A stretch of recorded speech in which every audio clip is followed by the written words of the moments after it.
Peggy 16.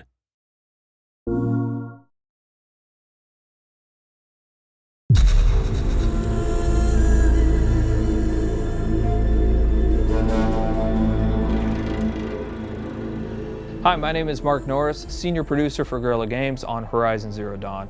And here we are, finally with Paris Games Week. We premiered Horizon Zero Dawn at E3, and at that time we only showed the behind closed doors to a number of the media members, but we've never shown it publicly. And finally, we are going to do that here today.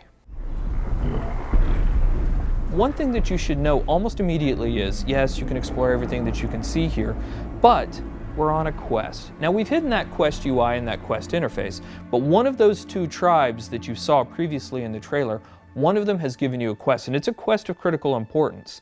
And that quest is to get a very specific resource. It's a resource from the canisters that you can find on the back of this herd that we call the grazers. Now, why do you need this resource?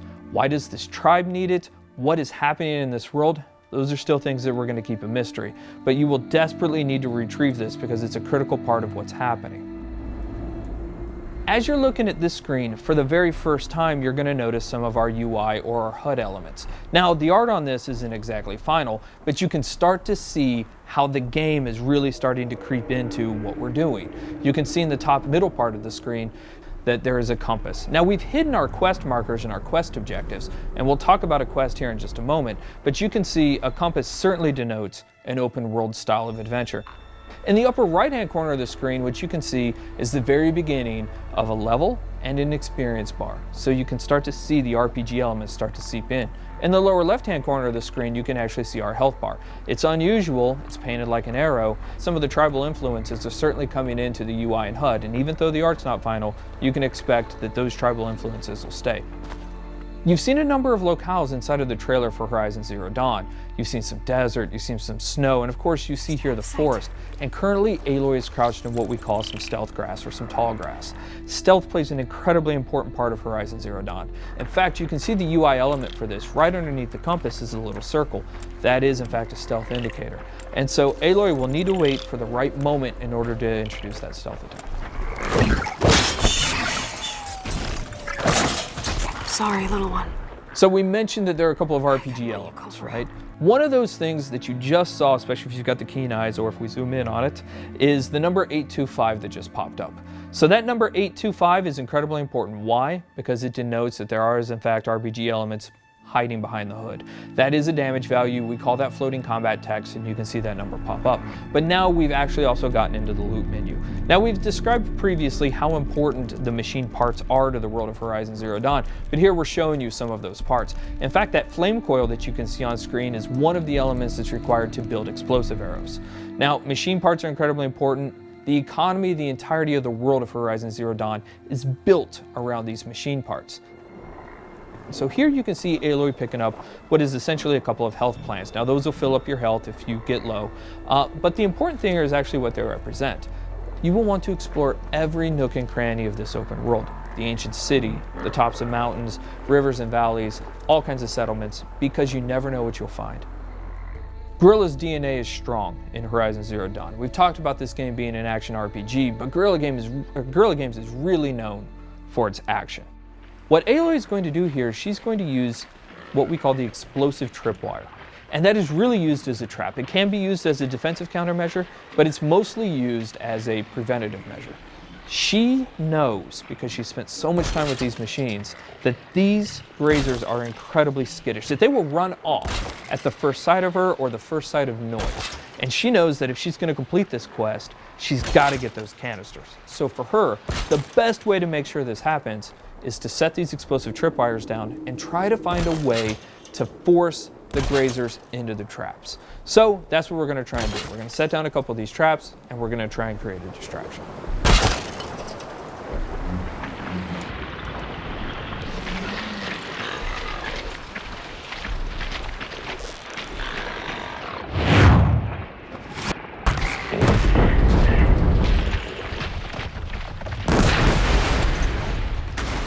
The machines in Horizon Zero Dawn do have herd-like activities. And here we have a species defending itself, these grazers allowing a couple of them to stick around to fight Aloy.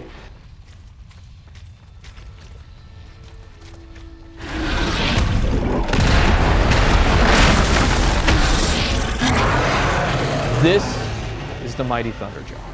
One thing that you will immediately notice is the size differential between Aloy and the Thunderjaw. The Thunderjaw is 24 meters long and it's 10 meters wide. It has 93 destructible armor plates, each with its own health value, and it has 271 animations and 67 VFX. It has 12 attacks, it's 550,000 polygons. And so what we're taking a look at here is actually some of the strategic and tactical elements of a fight that Aloy will want to think about when she gets engaged with the Thunderjaw. So we're going to take a look right here at the fact that there's actually some weak points on the Thunderjaw. As you're taking a look at the leg here, that orange muscle that you can kind of see underneath there, that is also a weak point. If you're able to hit that, you're able to do 4 times the amount of damage that you would ordinarily do. Now the question is, how would you actually take off that armor plate? Now we give you a couple of options there, but the best option is to use the machine itself. So we're taking a look at the disc launcher right now, and you saw earlier in the E3 trailer that you can shoot off the machine. You can shoot off the disc launcher, but you didn't know why we did it. The reason why we did it is because it takes a lot of arrows to knock off a Thunderjaw's armor plate. But if you can knock off its disc launcher, you can pick the disc launcher up and use its own weapons against it, and that's one of the best ways to take down the Thunderjaw.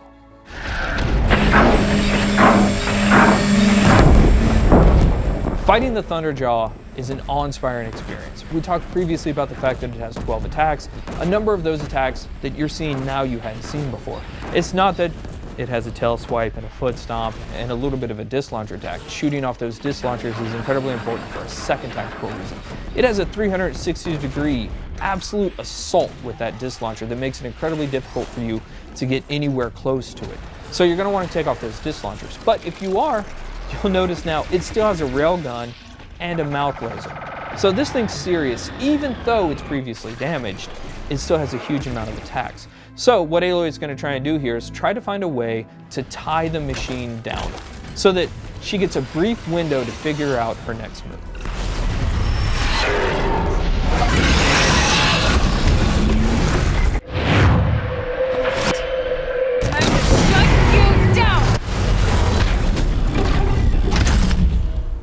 So that was the playthrough of the behind closed door session of Horizon Zero Dawn.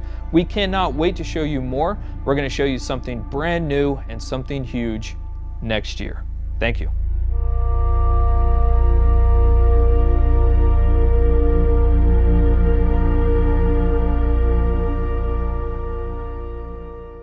For the players.